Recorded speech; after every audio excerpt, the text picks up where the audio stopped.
좀 휴식을 취하셨나요? 오랜 시간, 거의 3시간에 가까운 데이터 페어를 진행하고 있는데요. 온라인에 계시는 분들은 현장 분위기를 잘 못 느끼시겠지만, 예, 많은 분들이 와 계시지는 않지만 서로 인사하고, 또 발표에서 실제 다루지 못했던 내용들을 좀 더 정보도 교류하고, 네트워킹도 하는 모습이 이제 코로나가 끝나고 조금 더 우리가 오프라인으로 이제 좀 일상으로 돌아가는 문화로 되고 있지 않나 하는 생각이 듭니다. 저희가 그 사전 등록을 받으면서 사전 질문을 미리 받았습니다. 그래서 발표자 분들마다 이제 사전 질문을 먼저 미리 드렸었는데요. 그 질문에 대해서 얘기를 들으면서 온라인보다는 오늘 현장에 계시는 분들 사전 질문에 대한 답변이 끝나고 나면 현장에서도 질문을 한번 받아보도록 하겠습니다. 질문이 많지는 않았지만 되게 중요한 질문들이 받은 것 같아요. 어, 그 이재열 선생님이 미리 선생님의 얘기는 되게 총체적인, 이렇게 굉장히 개론적이고 전체를 커버하는 내용이어서 다른 선생님들한테 먼저 발표를 듣는 게 좋겠다고 말씀을 하셔서 신은상 교수님부터 먼저 얘기를 들으면 어떨까 싶습니다. 컬렉티브 임팩트라고 해서 사회 문제 해결에서 여러분 들어보시면 문제 해결이 너무나 자연스럽고 스무스하게 되면서 그러면서도 진정성과 인센티브와 이런 것들이 되게 잘 녹아든다는 생각을 여러분들도 아마 하셨을 거라고 생각을 하는데요. 사전 질문에 보면 그런 게 있습니다. 사회 혁신 조직들이 이제 혼종 조직이라고 얘기를 하는데 이런 조직들의 혼종적 정체성에서 중심을 잡고 방향성을 설정하는 게 어떨까, 가능한가.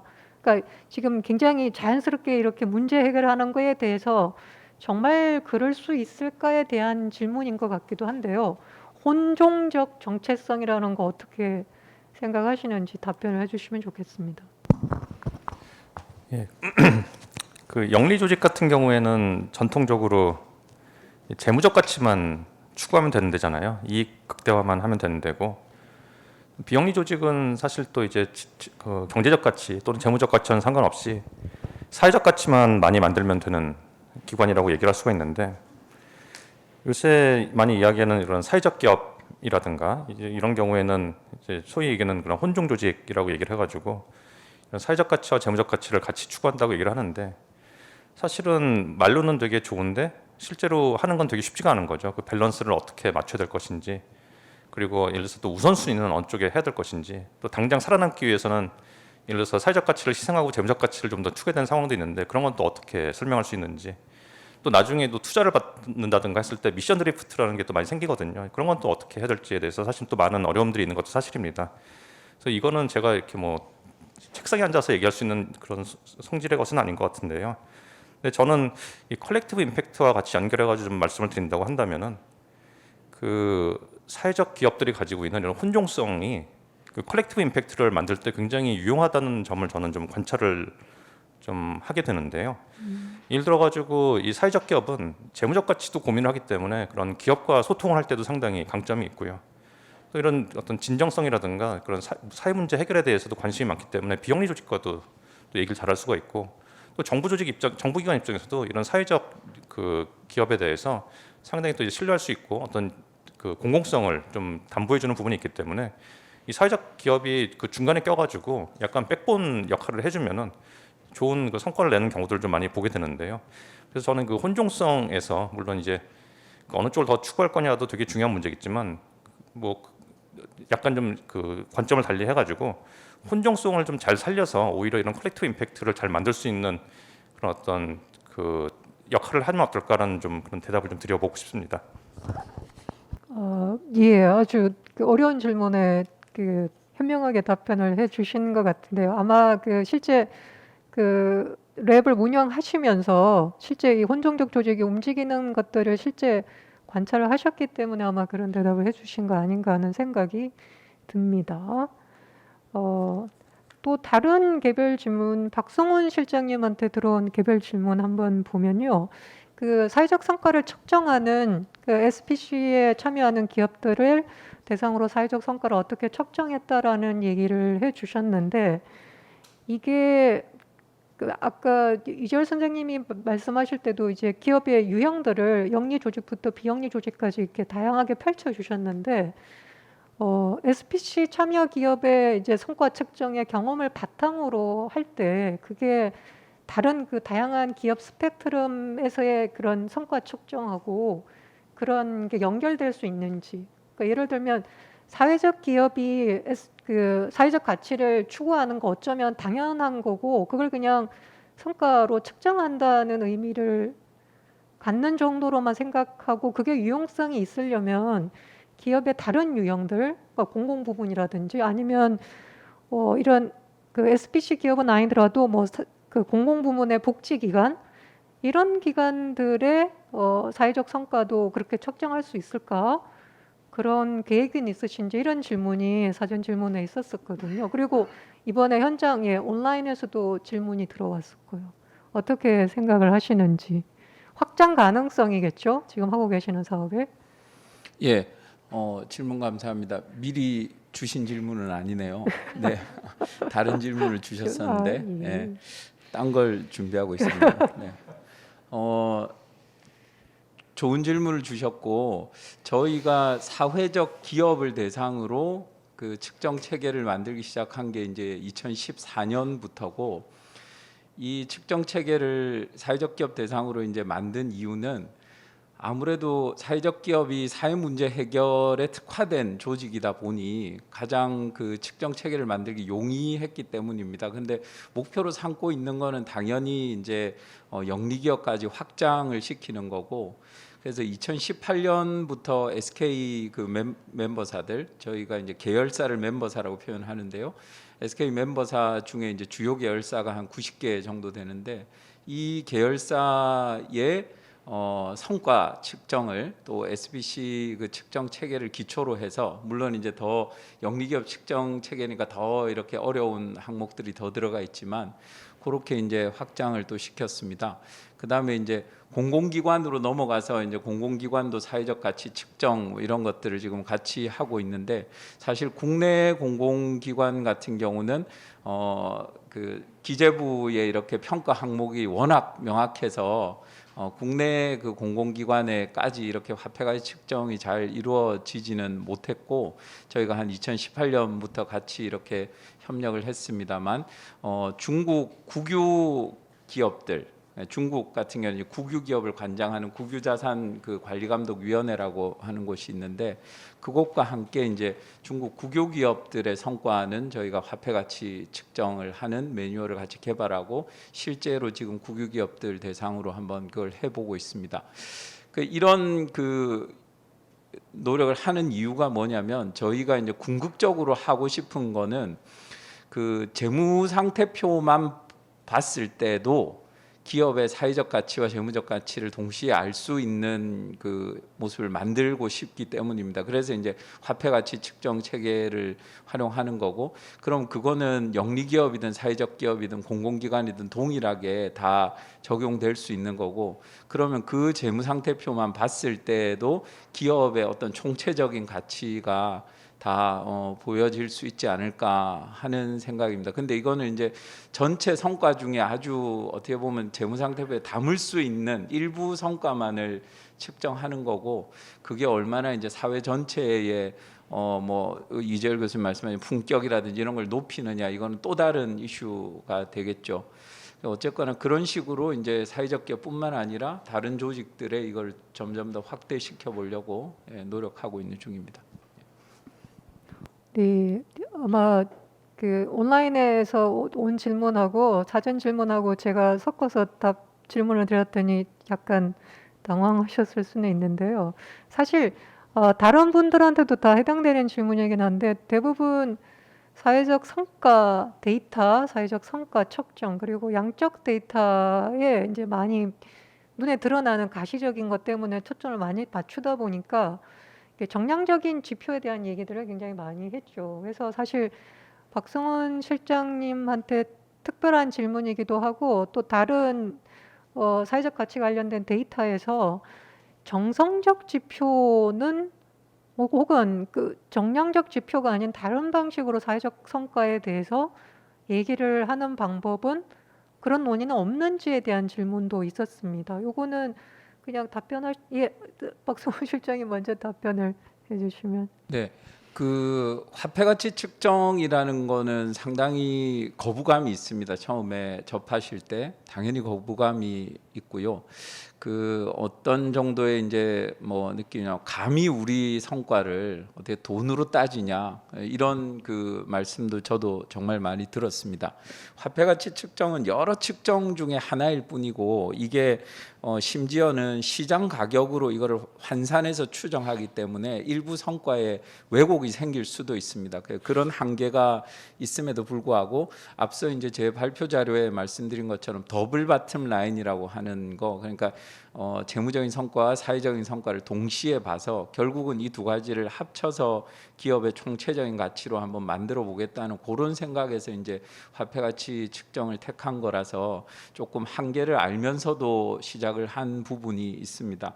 그래서 지금 저희가 이 측정뿐만 아니라 그 2017년부터 한국회계학회랑 같이 통합재무보고라는 이 연구를 계속 하고 있습니다. 이거는 아주 도발적인 연구인데 사회적 가치라는 거를 지금 현행 재무 상태표 안에 집어넣어 보는 기준을 바꾼다기보다는 이 재무 가치의 개념을 바꾸는 그런 연구를 몇 년째 계속 해오고 있습니다. 이거는 저희 그 회장께서 이제 이 연구를 처음 그 오더를 할 때 20년쯤 걸릴 것 같다, 그런 생각을 하셨는데, 이제 그 제가 보고 드리면서 15년 안에 끊어보겠다. 근데 가만히 생각해보니까 한 25년 걸릴 것 같아요. 그래서 말 실수를 한 것 같은데, 어쨌든 이게 이거는 화폐 가치가 그 모든 거를 다 담을 수는 없지만 저희는 그걸 한계를 가지고 하고 있는 거고, 예를 들면 이래요. 티팟이라는 사회적 기업이 있는데 여기는 저희한테 수기 민주주의의 확산을 측정해 달라고 합니다. 그거 뭐 어떻게 측정해요?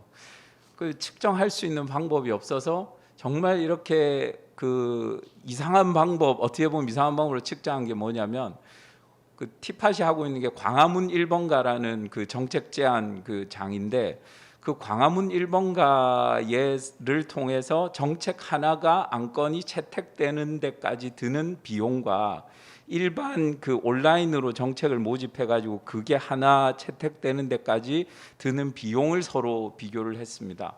그래서 거기다가 참여한 사람들의 인건비를 곱해서 그걸 그냥 수기 민주주의 확산이다, 이렇게 그걸 한 거죠. 거기에는 뭐가 있냐면 이 한 건의 그 안건이 채택되기까지의 그런 효율성이라든지 채택률에 대한 여러 가지들이 이제 반영이 된 거죠. 이게 과연 맞냐 한번 생각해 보면은 아니라고 말씀하실 수도 있을 겁니다. 예를 들면 그 동구밭이라는 사회적 기업이 있는데, 여기는 발달 장애인하고 일반인하고 같이 텃밭을 가꿉니다. 여기에 성과 평가 지수가 뭐냐면 친구 수가 몇 명이냐입니다. 얼마나 직관적이에요. 그래서 이 프로그램을 거치기 전에 발달장애인 친구 수가 1.1명인데 이 프로그램을 거치면 4.6명으로 늘어난다는 겁니다. 이거는 화폐 가치보다 더 직관적인 숫자죠. 그러니까 더 잘 보여줄 수 있는 지표들은 많이 있고, 그런 의미에서 저희가 그 아름다운 재단도 같이 참여를 하고 계시는데, 임팩트 파운데이션이라고 하는 일종의 측정 연습, 학습 그 활동을 같이 공동으로 하고 있고, 여기에는 아주 정성적인 평가들, 그러니까 저희 연구원의 성과에 대해서도 너비, 깊이, 뭐 기간 이런 것들을 정성적으로 설문이나 이런 걸 해서 보는 지표들을 다양하게 좀 만들어 보고 있습니다. 네. 예, 답변 감사합니다. 아마 지금 얘기를 들으니까 사실 그 사전 질문에 나온 것들 중에 선생님들도 보셨겠지만 기술 혁신이, 기술 발전이 이런 사회적 가치나 사회적 문제 해결에 굉장히 핵심적인 역할을 하는 것 같은데, 사실 이제 이건 이재열 선생님한테 특별히 사회 기술이나 기술 발전이 이런 논의들에 미치는 영향이나 이런 것들을 어떻게 생각하십니까? 라는 질문이 있으셨거든요.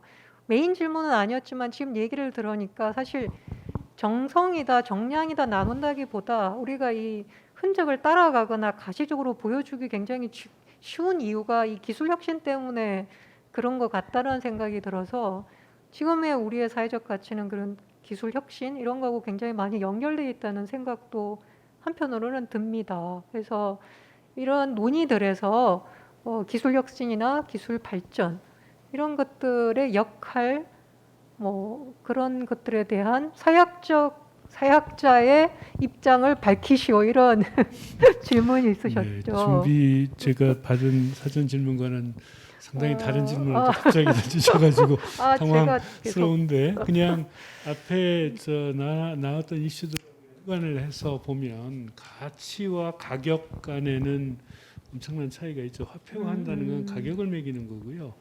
근데 본래 추구하는 건 가치 아닙니까? 그런데 가치는 내재적이고 질적이고 인투이티브하게 우리가 알 수 있지만 그걸 객관화해 놓고 교환 가능한 화폐 단위로 측정을 해버리면 뭐라 그럴까요? 이 reliability는 높아지는데 validity에서 문제가 될 수 있는. 근데 제가 보기에는 그거는 영원히 풀기 어려운 문제 중에 하나고 그래서 두 가지 간의 갭을 줄이는 게 중요한 것이지 일치를 시키는 건 참 불가능하다. 그리고 단계에 따라서 또 굉장히 다르다라고 하는 생각이 드는데 뭐 초기 단계 외국에서도 그렇고 우리도 그렇고 초기에 뭐 펀딩을 하거나 돕거나 할 때 시작하는 조직에는 제일 중요한 게 tell your story거든요.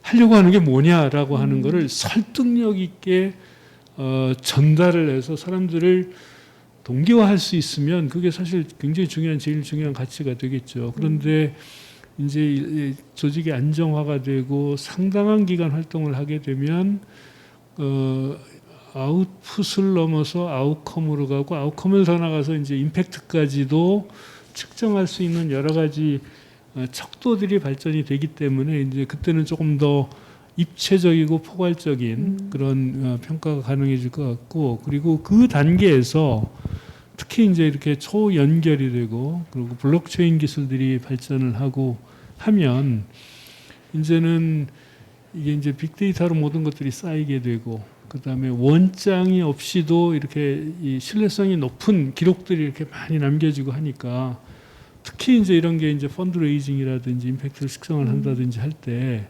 경로를 추적하기 쉽게 해주고 그래서 아마 이 평가 측정에서도 굉장히 이노버티브한 방법들이 많이 생겨날 수 있지 않을까 하는 이런 생각을 해보고요. 지난번에 어디 발표를 보니까 그 시리아 내전에서 세계 식량 기구에서 이제 긴급 식량들을 배급을 하는데 이 동공을 인식을 해서 그게 이제 블록체인 기술로 해가지고 누구에게 얼마만큼의 식량이 전달됐는지가 굉장히 투명하게 이렇게 그러면 이제 기부자로부터 이제 이 공급을 받는 사람까지 모든 과정이 다 이렇게 확실하게 드러나는 이런 방식의 혁신들이 또 가능해지더라고요. 그러면 아마 아름다운 재단에서 고민하시는 많은 문제들 이런 것들을 또 의외로 쉽게 풀 수 있는 여지도 있고 그 다음에 앞에서 신현상 교수님께서 말씀하신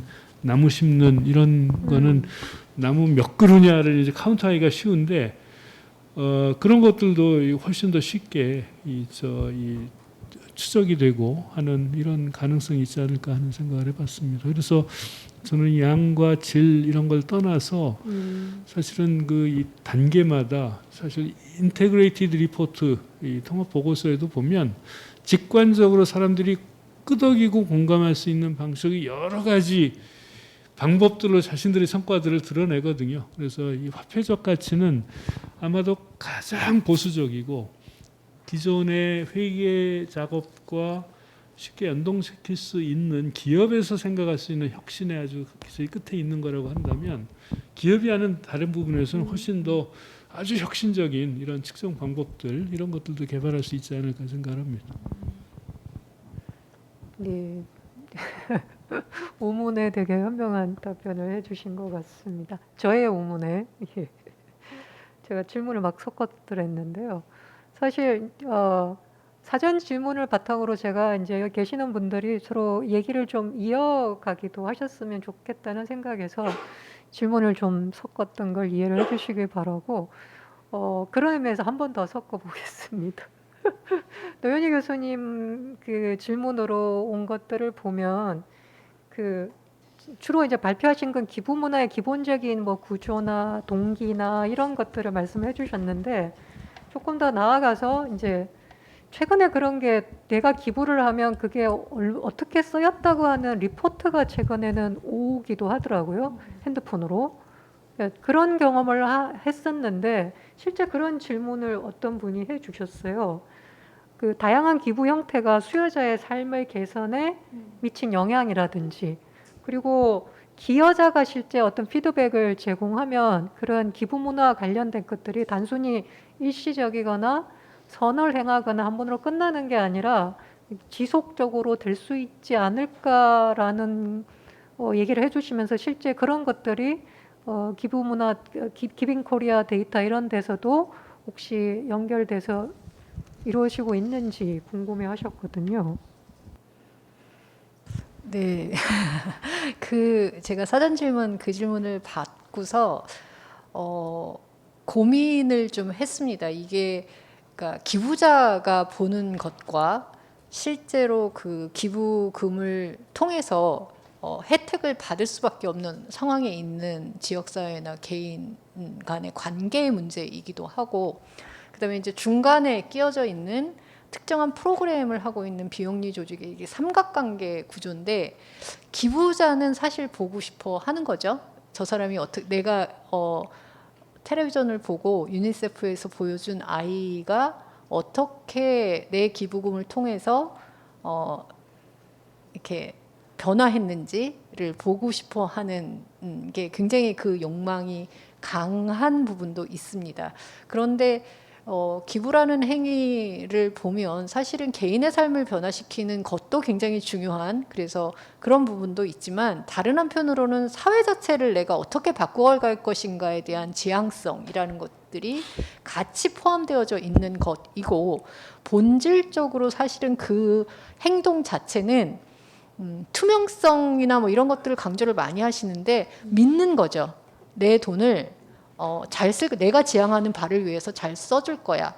그래서 사실은 기부자들은 개별의 개인들이 어떻게 변화했고 내가 기부를 한 곳의 지역사회가 어떻게 변화했고를 보고 싶어 하지만, 그거를 매개하고 있는 비영리 조직의 입장에서는 체계화된 프로그램을 통해서 보여지거든요. 그래서 사실은 안 보여준다라고 얘기를 많이 하시고, 그래서 투명하지 않다라고 얘기를 하시는 많은 상당 부분이 뭐냐면, 그 비영리 조직이 체계화시켜서 그 아이를 포함한 지역사회나 그 집단의 변화를 끌어내기 위해서 어떠한 활동을 했는가에 대한 보고는 하는데 그건 보기 싫을 거예요. 복잡하기도 하고 이해하기도 어렵고, 그래서 아까 이재현 선생님이 이렇게 블록체인 같은 거 해가지고 쫙 보여주는 거와 관련된 그 얘기가, 블록체인 얘기 나왔을 때 초기에 굉장히 많이 얘기가 됐고 아마 기부자들이 좋아할 것이다라는 이야기들을 굉장히 많이 했는데, 그게 굉장히 논쟁적인 거죠. 우리가 남의 삶을 내가 그냥 기부금을 냈다는 이유 때문에 그렇게 자세히 들여다봐야 하는가에 대한 아주 본질적인 윤리적인 그런 이슈가 있고, 사실은 그렇게 보여지는 것들이 물론 아이의 얼굴을 보여주거나 그러진 않지만 기부자들은 얼굴을 보고 싶어 하거든요. 그 애가 굉장히 말랐었는데 조금 살이 쪘어. 그다음에 그 애가 정말 못 먹는 애였는데 어느 날 보니까 학교 가서 앉아 있어.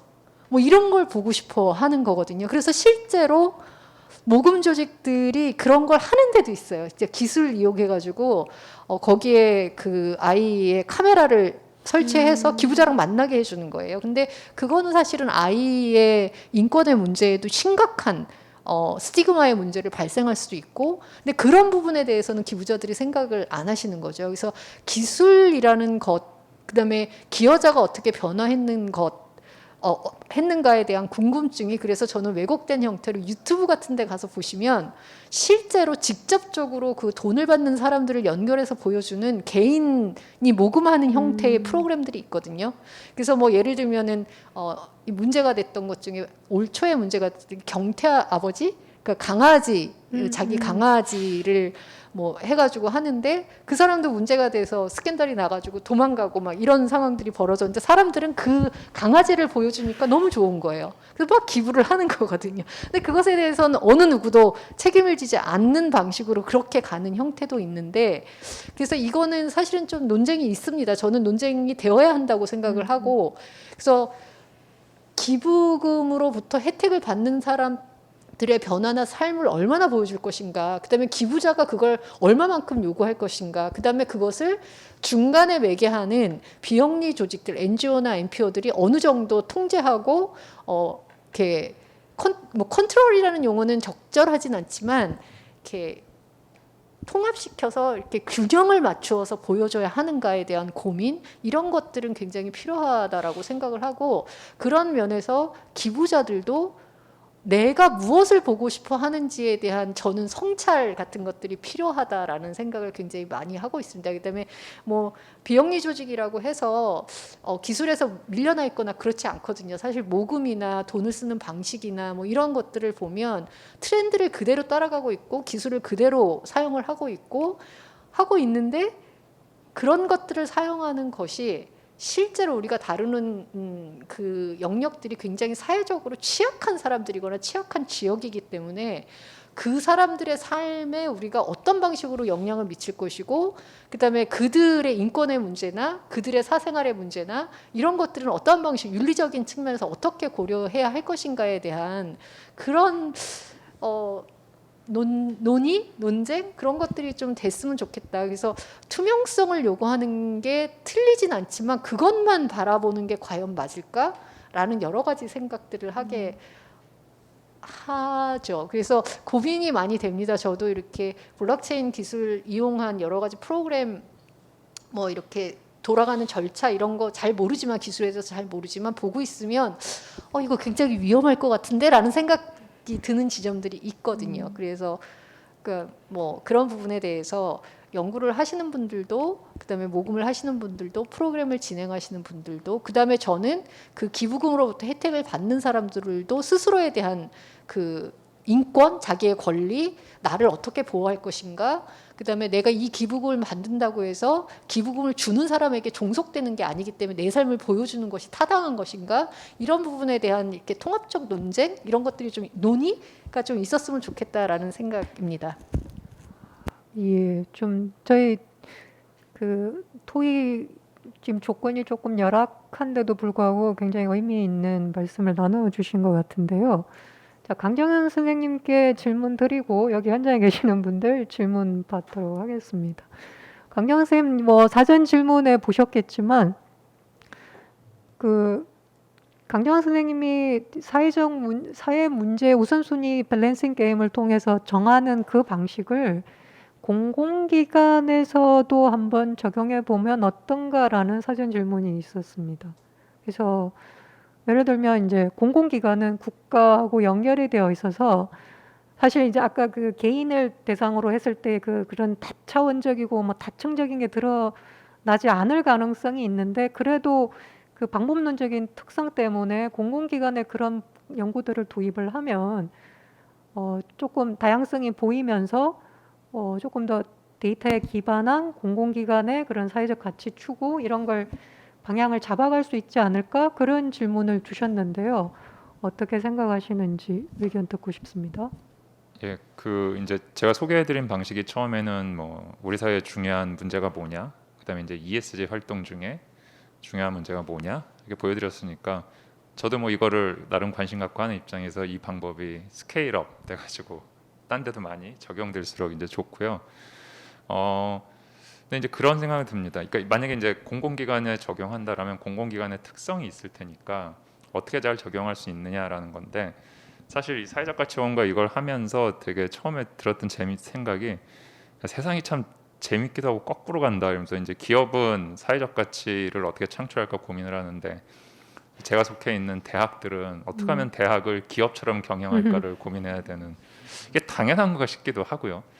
근데 그런 의외성이 드러나는 부분들이 항상 있다고 봐서 그런 것도 사실 저 궁금해요. 그러니까 여론조사를 해보면 이런 방식으로 밸런스 게임으로 사람들이 공공기관을 평가할 때 중요시하는 게 뭘까?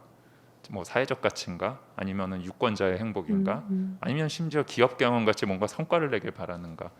그런 면에서 해볼 필요가 있다고 생각을 하고 제가 공공기관에서 잘 모릅니다만 ESG를 통해서 알게 된 거를 조금 적용해서 나름 추론을 해보자면 그 아까도 보여드렸습니다만 생각보다 밸런스 게임으로 보면은 S를 중요시한다는 건데 그게 이제 어떤 의미가 있냐면 사실 ESG가 기존에 뭐 CS Corporate Social Responsibility 같은 걸 대체하게 된 것 중에는 이제 CSR은 좀 기업의 자발성에 맡기는 반면에 이거는 적극적으로 이제 실제로 기업의 수익성이나 투자 가치에 영향을 미치는 방식으로 측정하고 표준화하는 거랑 관련이 있는데 S 같은 경우의 문제는 뭐냐면은 예를 들면 뭐 장애인 고용에 힘쓴다 내지는 뭐 협력사가 상생한다 그거를 돈으로 환산하는 건 어려울 것 같지는 않아요. 근데 문제는 그 사회마다 뭐 한국 사회 뭐 아니면 다른 어떤 그 나라마다 중요한 사회 문제 자체가 달라가지고 환경 문제나 가버넌스 스트럭처야 뭐 어느 나라에 있는 기업이건 비슷하게 측정할 수 있는데 S는 그 어떤 기업이나 공공기관이 속해 있는 어떻게 보면 그 뭐 인베딩 돼 있는 사회 특성에 따라 다른 거를 측정해야 된다는 게 말하자면은 그 뭘 갖고 밸런스 게임을 할 건가라는 걸 결정하기 어려울 수 있고요.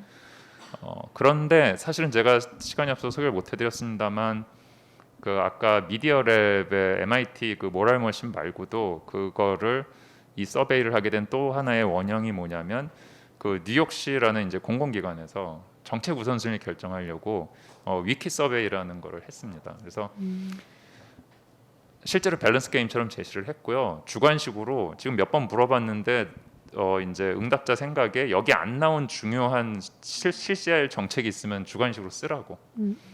그렇게 해서 계속 그 리스트를 업데이트해서 해봤더니 뭐 예를 들면 나중에 탑 10 안에 든 게 응답자들이 제시했던 게 뭐 절반이더라. 뭐 말하자면 뭐 이런 것들이 있습니다. 그래서 결국에는 제 생각에는 공공기관에서 이걸 이용하는 방식은 양방향이 될 수 있고 내가 이 공공기관에 있는 사회의 구성원이 중요시하는 게 뭔가를 한편으로는 수요조사를 하고 또 그거를 반영을 해서 또 평가도 받고 뭐 이런 방식으로 하는 게 가장 적용 가능하고 좋지 않을까. 그리고 그런 이제 좀 진짜 사회적 가치겠죠. 그런 식으로 리스트를 정해서 하면 어떨까라는 생각이 듭니다. 네. 시간이 5시가 넘었습니다. 지금 나눠두신 얘기를 더 발전을 이렇게 논의로 연결시키면 굉장히 재밌겠다는 생각이 들지만 시간을 엄수하는 것도 굉장히 중요하고 그래서 현장에 계시는 분들 중에 어렵게 발걸음을 해주셨는데 일단 목소리를 내는 것만으로도 굉장히 의미가 있을 것 같습니다. 그래서 질문이 있으신 분은 손을 들어주시면 저희가 마이크를 전달하도록 하겠습니다. 이 논의와 이어서 얘기를 해주셔도 되고 그냥 코멘트여도 되고 질문이어도 괜찮을 것 같습니다. 예, 여기 손 드셨는데 아마 온라인으로 보시는 분들은 잘 안 보이시겠지만 예. 네, 안녕하세요. 저는 서울대학교 사회복지학과 학부생입니다. 한준희라고 합니다. 박성훈 실장님께 질문을 하나 드리고 싶은데요. 이거는 그런 방법론, 그런 자료 관련해서 드린 질문은 아니지만 SPC 프로젝트를 이제 실시하고 이제 그거를 바탕으로 해서 이제 SPC를 이제 정부와 연계해서 이제 세액공제 이런 식으로 발전시키는 방향에 대해서 얘기를 해주셨는데 그 과정에서 이제 필연적으로 이제 정부 정책적인 측면 그리고 또 한편으로 뭐 더 나아가서는 입법적인 측면도 건드려야 될 부분이라고 생각이 들어서요. 그래서 이 부분과 관련해서 정부나 혹은 입법 관련 과정에 어떤 커뮤니케이션이 이루어지고 있는지 커뮤니케이션이 이루어지고 있다면 어떤 방식으로 이루어지고 있는지, 그리고 그 측의 반응은 어떤지에 대해서 좀 질문을 드리고 싶습니다. 네, 질문 감사합니다. 이 기업 입장에서 그 감히 정책을 제안한다는 게 참 조심스러운 과정입니다. 그 정부 입장에서 보면 그래도 일개 기업인데 거기서 이제 제안한 거를 바로 받을 수는 없는 상황인 거고, 그러니까 이제 저희가 접근하는 방법은 아주 바텀업적으로 이렇게 접근을 하고, 또 하나는 뭐냐면 그 제도화다 혹은 뭐 제도화 뭐 이렇게 시장화 이렇게 표현을 할 때 이게 법적인 제도화도 있지만은 사실상의 그 제도화도 있는 거죠. 그래서 뭐 디주르 뭐 디팍토 뭐 이렇게 나누기도 하지만 사실상의 그런 제도화도 같이 이제 저희가 노리고 있는 그런 상황들입니다. 그래서 이제 어떻게 보면 저희가 하는 일은 밑에서부터 이렇게 올라가는 그걸 생각하고 있고, 또 사실상의 그 이런 성과 비례 인센티브를 어디선가 이렇게 받아들여 당연시 여기는 그런 분위기를 이제 만들어내는 과정을 좀 하고 있습니다. 이게 그 우선적으로 이제 목표로 삼고 있는 거는 지방 정부입니다. 지자체에서 지자체에서 사회적 기업도 그렇고 다른 정책 지원을 할 때 일률적인 보상을 주로 하는데, 그거는 이제 그래야 좀 말이 없죠, 사실. 성과 측정에 대한 합의가 사실 이루어지지 않아 있기 때문에. 그래서 이거를 성과 비례로 인센티브를 주려면은 대부분이 조례 제정을 해야 되는 상황입니다. 지금 저희가 하고 있는 그 작업들은 뭐냐면, 예를 들어서 경기도 화성시나 이런 곳과 하는 곳은 3년 동안 기존에 하고 있던 지원 사업에 저희가 성과 비례 보상 부분을 매칭으로 집어넣어 가지고 3년 동안 데이터를 쌓아보는 겁니다. 그리고 그 데이터를 들고 시의회를 설득해서 조례 제정을 해가지고 그 조례는 이제 앞으로 지원 사업을 할 때 성과 비례 보상을 할 수 있다, 이런 조례를 한번 만들어 보는 거죠. 그러면 그거는 이제 성과 비례 보상이라는 게 하나 반영된 거고, 또 그런 시 사례들이 조금씩 늘어날 거죠. 내년부터 이제 고양세라는 게 또 도입이 되는데, 고양세에 이거를 활용한 방법은 없을까, 이런 것도 이제 고민을 하고 있습니다. 그런 사례가 이제 하나씩 늘어나다 보면 이게 이제 나중에 전체적으로 뭔가 통용되기 위해서는 데이터를 모으는 것도 필요하고 측정을 하는 것도 필요하고, 또 이게 정부가 다 돈을 댈 수는 없으니 거래 시장도 필요하겠다. 이렇게 되면 이제 자본시장법을 건드리는 그런 텍스 크레딧 문제라든지 이런 것도 좀 논의될 수 있지 않을까 하는 생각입니다. 네, 답변이 되셨죠? 예, 좋은 질문 감사하고요. 저희가 온 오프라인 혹시 한 분 더 받아볼까요? 질문 더 현장에서 더 질문해 주실 분 계실까요? 예, 저기 자료원 분이신데요. 저는 노현희 부소장님께 한번 질문을 드리고 싶은데요. 저는 한국사회과학자료원에서 이제 맡고 있는 한아름 연구원이라고 합니다. 저도 이제 기부를 하고 있는데요. 근데 요즘에 이제 TV 같은데 보면은 광고가 많이 나오더라고요. 뭐 세이브 더 칠드런이나 뭐 유니세프 같은 데서. 근데 그 광고를 보면은 그 되게 그러니까 되게 이제 빈곤을 갖다가 되게 드러내는, 예를 들어서 왜 그런 말도 있더라고요. 빈곤 포르노 같은 광고다. 그래서 그런 광고가 좀 기부를 좀 높이긴 있게 전화를 뭐 한 번 더 한다든지 뭐 그렇게 할 것 같긴 한데, 그 보는 사람 입장에서는 되게 저 같은 경우에는 저런 것까지 막 보여줘야 되나 그런 생각이 들 때가 가끔 있거든요. 그래서 그 기부 단체에서는 그런 광고뿐만 아니라 다른 것도 좀 생각하고 계실 것 같은데, 그런 광고들만 저희가 보게 되는 건지 다른 그런 방법은 어떻게 생각하시고 계시는지 좀 알고 싶습니다. 이 이슈는 이게 굉장히 오래된 이슈거든요. 그거 한국 사회만의 이슈도 아니고 전 세계적으로 기부나 모금과 관련된 굉장히 논쟁이 많은 이슈입니다. 그래서 이거를 제가 한 20년 동안 모금 현장을 이렇게 관찰하면서 본 것 중에는 변화가 있었습니다. 사실은 모금의 전략들에도 변화가 있었고 모금가들도 논쟁을 하고 고민하고 성찰하고 이런 과정이 있었고 그런 부분이 있어서 실제로 그 광고가 전부는 아닙니다. 아닌데 문제는 그 광고에 반응하는 일반 시민들이 너무 많다는 거죠.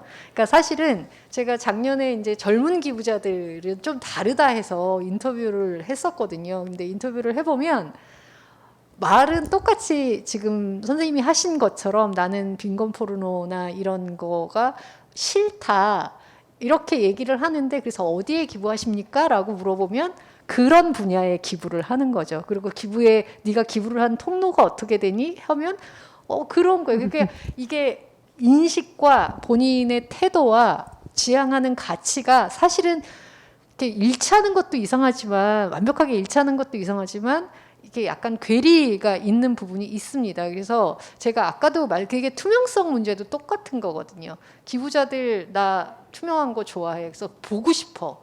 라는 이야기를 하는 것이 어떤 의미인지에 대한 거는 사실은 통찰을 안 하고 내 행동이 그 투명성이라는 것과 관련해서 진심으로 그걸 보고 기부를 하는지도 사실 일치가 잘 안 되는 부분들이 있거든요. 그래서 이게 모금 현장에서는 사실은 고민을 많이 하십니다. 그 부분에 대한 거. 근데 어쩔 수 없이 사업을 해야 하면 기부금이 있어야 되고 그렇게 되면 성과가 나는 방식으로 광고를 하게 되는 거죠. 그래서 자꾸 이게 왔다 갔다 하고 있습니다. 어느 시점에서는 근데 해보면 그렇게 아이를 안 보여주면 기부금이 안 거치는 거예요. 현실이.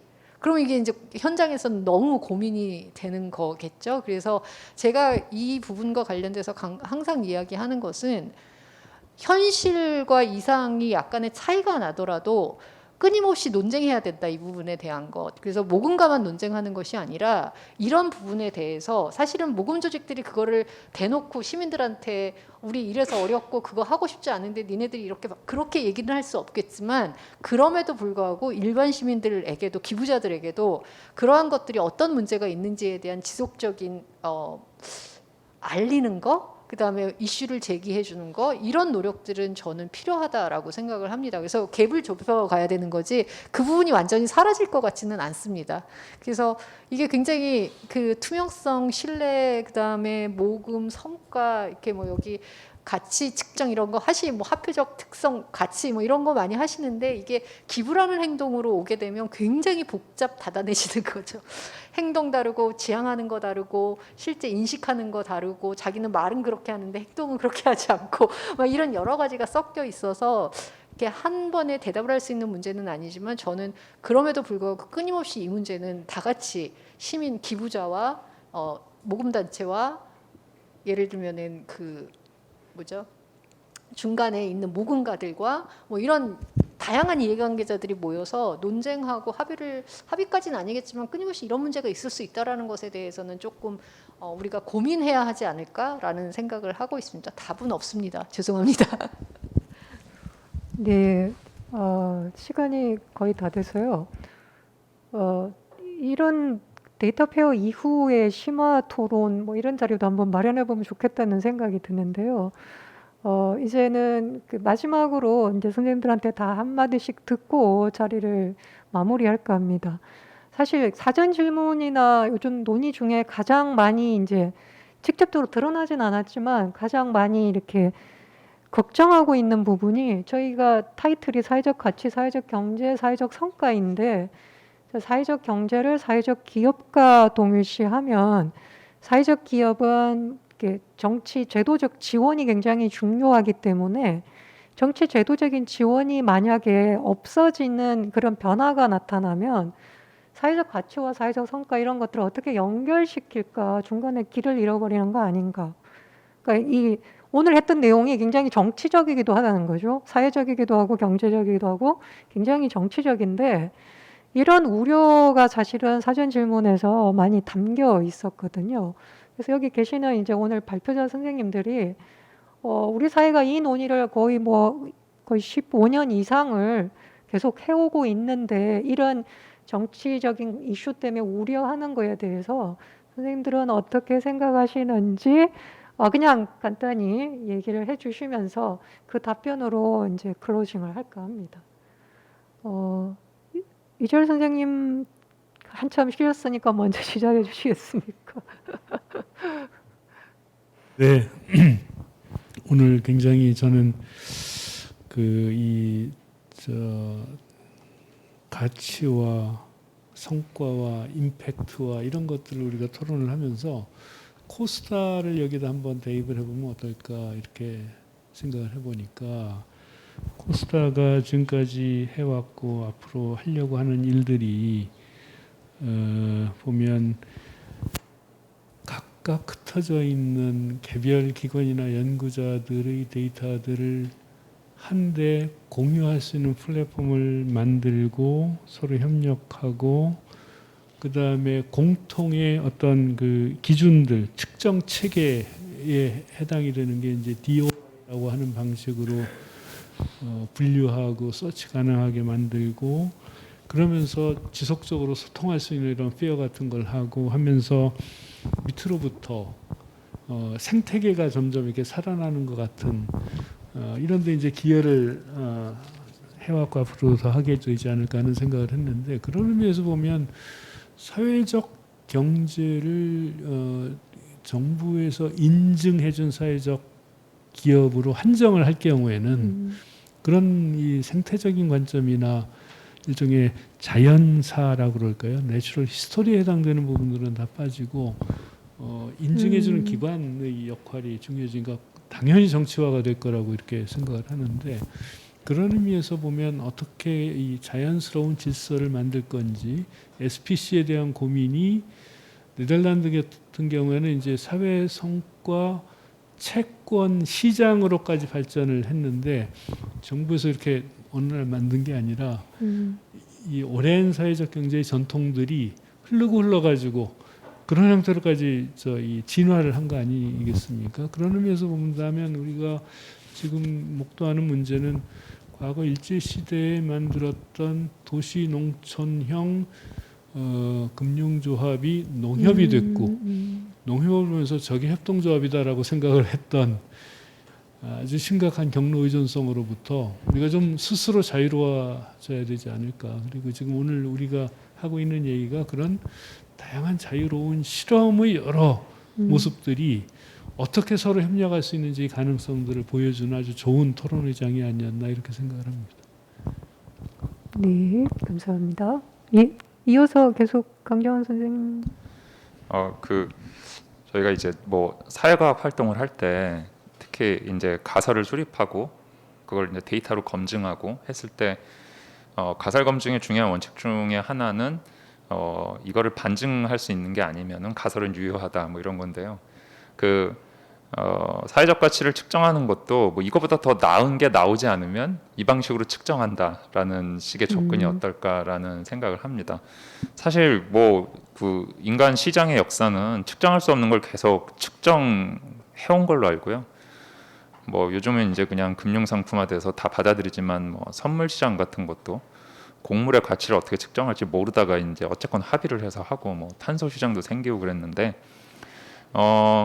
어떤 게 사회적으로 가치 있는 거냐라는 거는 정치적일 수도 있지만 뭐 예를 들면 블록체인 같은 게 나와서 개인의 다양한 사회적인 어떤 봉사활동, 가치활동을 제대로 다 기록을 할 수 있고 그거를 크레딧으로 쌓아서 개인 수준에서 소셜 크레딧을 갖고 내가 진짜 급할 땐 그거를 팔아서 돈으로 환산한다.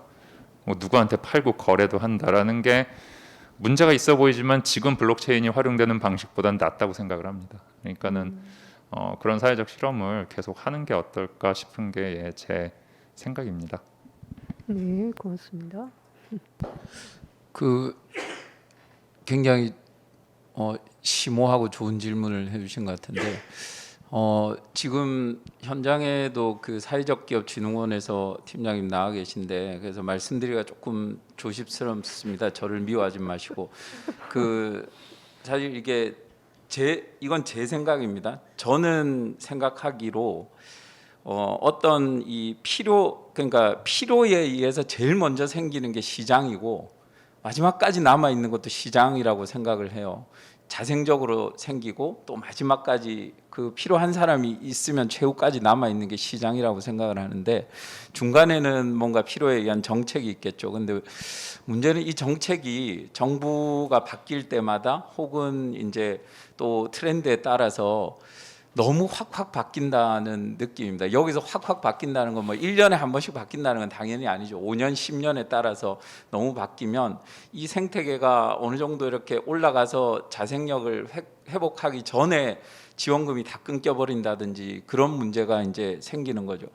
그래서 저는 마지막까지 남아 있는 것도 시장이니까 그 시장의 그 역할을 더 키워줘야 된다 이런 생각이고요.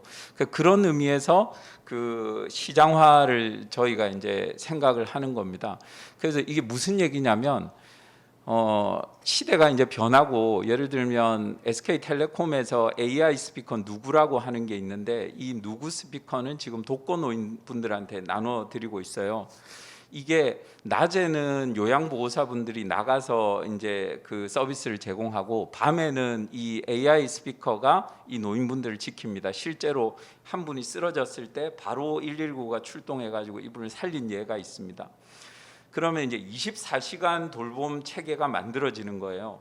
근데 여기에 이제 그 원격 의료하고 그다음에 제약 배송하고 이런 것들이 붙으면 그 돌봄 의료 체계가 완전히 달라집니다.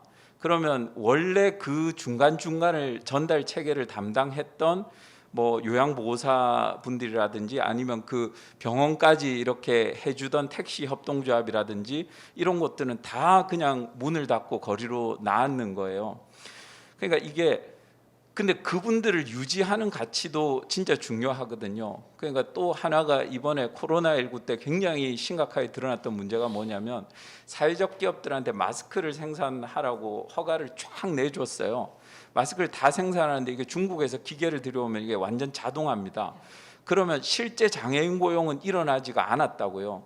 근데 이걸 반자동화해서 고용을 유지한 장애인 그 고용 기업도 있습니다. 이거는 가치가 완전히 틀리죠. 그런 가치들을 잘 측정해서 이게 가치 있고 더 보상받는다는 시스템을 시장 시스템을 만들어 놓으면 시대가 그렇게 막 트렌드가 바뀌어서 정책은 바뀌더라도 그 가치는 그래도 마지막까지는 좀 살아있지 않을까 그런 생각을 계속 하는 겁니다. 이건 제 그냥 혼자의 고민이고 그런 의미에서 지금 SBC를 끌어온 게 저도 한 10년 되는 것 같아요. 10년 요 일만 했는데 앞으로도 한 10년을 더 한다고 치면 그러면 그때는 그런 모습을 좀 만들어 보고 싶은 게 제 생각입니다. 그다음에 마침 화면에 ESG 게임이 떠 있고 아까 이제 공공기관 말씀도 하셨는데 생각해 보니까 굉장히 재밌는 공공기관에도 확산하면 좋을 것 같아요. 저희 담당 팀장님도 앉아 계신데 한번 해보시고 이게 왜 그러냐면 그 짬뽕 짜장을 선택할 수 없어서 이 밸런스 게임이 있는 거잖아요.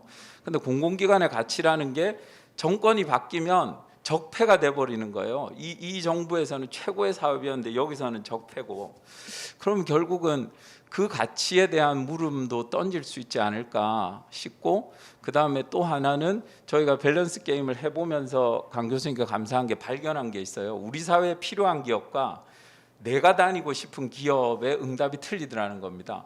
내가 기부하고 싶은 곳과 내가 우리 사회에 기부가 필요한 곳이 틀릴 거라는 거죠. 그런 것도 이 밸런스 게임을 해보면 좋을 것 같습니다. ES 게임만 생각하지 마시고 이거는 껍데기고요. 실제 강 교수님께서 저희 그 연구원에 만들어 주신 거는 뒷단에 밸런스 게임이 가능하게 하는 그 분석 그 이제 플랫폼입니다. 그래서 여기다 뭐든지 얹을 수 있으니까 한번 해보면 좋을 것 같습니다. 네. 네, 감사합니다. 예, 그냥 천천히 이어서 노현희 교수님 의견도 듣도록 하겠습니다. 그냥 그 저도 아까 강정환 선생님 발표 들으면서 이 기부자들이 가지고 있는 양면성 같은 것들을 좀 이렇게 밸런스 게임화 시켜서 분석을 해보면 재밌겠다라는 생각을 되게 많이 했었거든요. 그래서 그 부분 하나 그냥 나중에 도와주시면 해보면 좋을 것 같고요.